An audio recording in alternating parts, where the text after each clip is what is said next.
Alright, well here's a batch of soap I already made, just to show you what it's going to look like when it's finished. It's going to be a milky whitish yellow color, or whatever color soap you use. So if you use a white soap, or a Zodi I think is a pinkish color, then that's what's gonna color your soap. But to get to this point, what you're gonna need is the following. You're gonna need some kind of a soap base. What I use is the fels-naptha. It's a yellowish color. You can get them if you live anywhere that has a mire. They usually have them. I think Walmart might carry them as well. For this recipe, you're only going to need half a bar, unless you decide to go with a double batch, and then obviously just shred the whole bar. It's not an approximate. I mean, it's approximately 2 cups of soap that you're going to use. You're also going to need borax and Arm & Hammer washing soda. It can't be baking soda or detergent. It has to be the washing soda. And you're going to need a cup of that and half a cup of borax per bucket of soap is what I use. Some recipes only call for that for 2 buckets, but it's cheap, so you might as well put a little extra in there and get your soap good and strong. That way it's not overly diluted, and then you don't have to use as much. The only other things you're going to need are a clean 5-gallon bucket, something to stir with, a pot. You're probably going to want to just buy one from, say, the Goodwill, or just a cheap one that you can only use for soap making, just to be safe. And then you're going to need plenty of hot tap water. So the first thing you want to do is, obviously I've already done it, is shred your soap, and then go ahead and put that in your pot.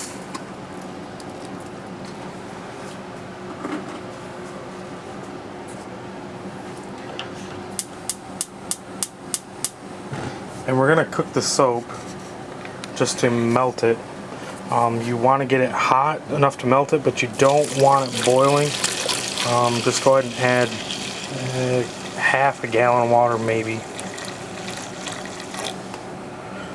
Save the rest, because you're going to use it later in the bucket with the soap and the washing soda. So we're going to go ahead and let that go, and we will move back to our bucket. I just go ahead and add my borax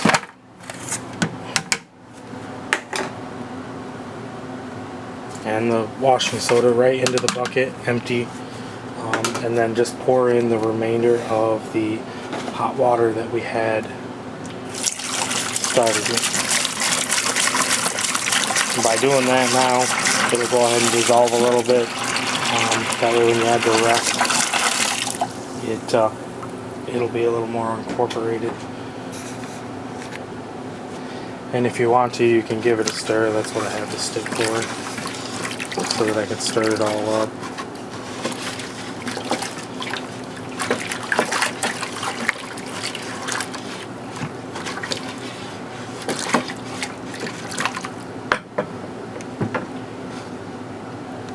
So once you're at this stage with your soap, and it's sat overnight and set up, and then you've gone ahead and stirred it up to get to this consistency and color, it's pretty simple. You can either just bottle it up into your old laundry bottles, or we just have a small Gatorade bottle that we hold enough soap in to use for whatever length of time that lasts. My wife tends to overuse a little bit, so it doesn't last nearly as long, but we just keep the 5-gallon bucket full of soap around so that we can fill the little bottle back up whenever we need to. When you're using this, you're going to want to use roughly a half a cup for a top-loading washing machine, which is what most people have, or a quarter of a cup for the newer front-loading machines. Obviously, if you have a front-loading machine, your soap's going to last twice as long. And I'll go ahead and post all the instructions and usage, you know, how much to use in the section below the video there. That way you have it written down, as well as the entire recipe, which obviously isn't much.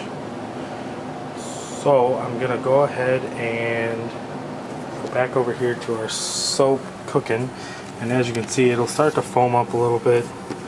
I cook mine on high. You just want to give it a stir,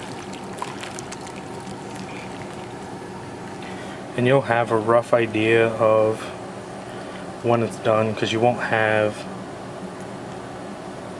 the little floaty bits in there.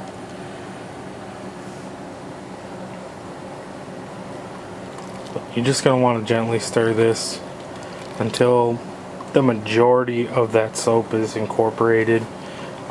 Once you get to that point, then you can move on to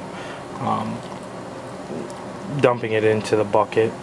If you don't melt the soap the majority of it down, you're going to have big floating particles in your finished soap, which isn't really going to hurt anything. But if you want a more even soap, you just take a little bit more time and make sure all that stuff melts. So instead of making you watch me stir this for 5-10 minutes, I'm going to go ahead and shut this off, and I'll come back when we're ready to add it into the mix and finish the soap off. Okay, so we have it pretty much all dissolved. There are a few bigger pieces that didn't quite get grated down when I went ahead and shredded the bar on the cheese grater. So it's not a big deal. It should melt down with time. So now what you want to do is you're going to take this mixture and you're going to pour it into your bucket.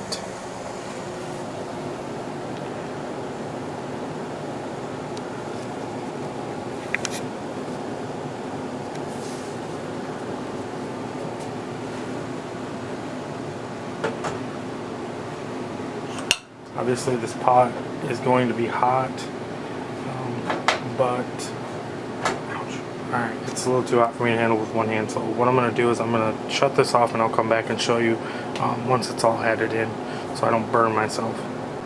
Okay, so I went ahead and added the soap into the bucket with the washing soda and the borax.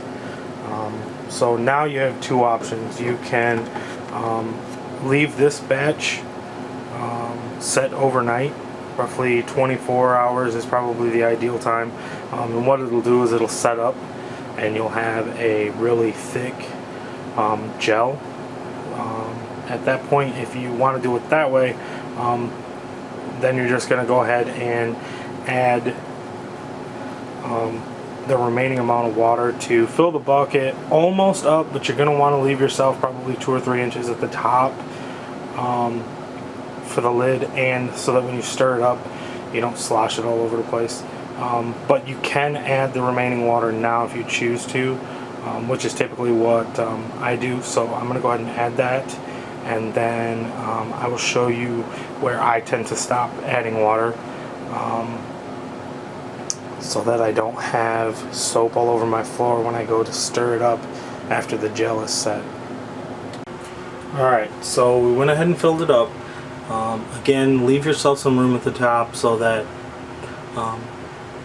you have room to stir this up, because when it does finally solidify, that big blob of jelly that's going to be at the bottom of the bucket, which I'll show you later once it's set up, is going to be pretty tough to move. You're going to have to kind of chop it up with whatever you're stirring with, and then start stirring and stirring and stirring. So for now, we're going to go ahead and leave it set. I just put it in my bathtub or the shower in the bathroom and leave it set. If you can leave it uncovered, that's probably your best bet. Otherwise, if you put the lid on it, all the excess heat and moisture is going to create condensation. It's just going to water it down a little bit more. So you may not gel up as well as you'd like to. So the next time you see this bucket, it will look completely different. So I'm going to go ahead and cut it here, and we will be back with the almost finished product. So this is what you should end up with, or something similar to it. If you added all the hot water after you added the soap base to the initial gallon and the borax and the washing soda, you're probably going to have something similar to this, or something that's going to look more like the finished product, which will be a all kind of opaque white, silver colored mix. This is what happens after it sits for a couple days. And all you gotta do is stir it back up every time, so whenever you get back in your bucket, you're probably gonna have something that looks like this. If you only did the 1 gallon with the soap base and the other ingredients, then you're gonna probably have that big gelatinous blob, similar in color to what's there now, that you'll have to break up and then add the remainder of the hot water to fill it up to the about 4.5, 4.25 gallons. So once you get to this stage, all you have to do to use it, before you use it, no matter what it looks like, is to go ahead and stir it up, get everything reincorporated.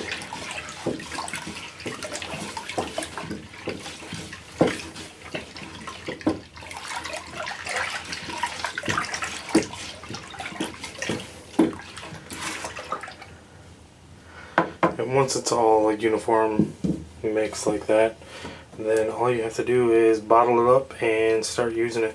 I'll go ahead and leave again the information as far as how much to use depending on what kind of washing machine you have,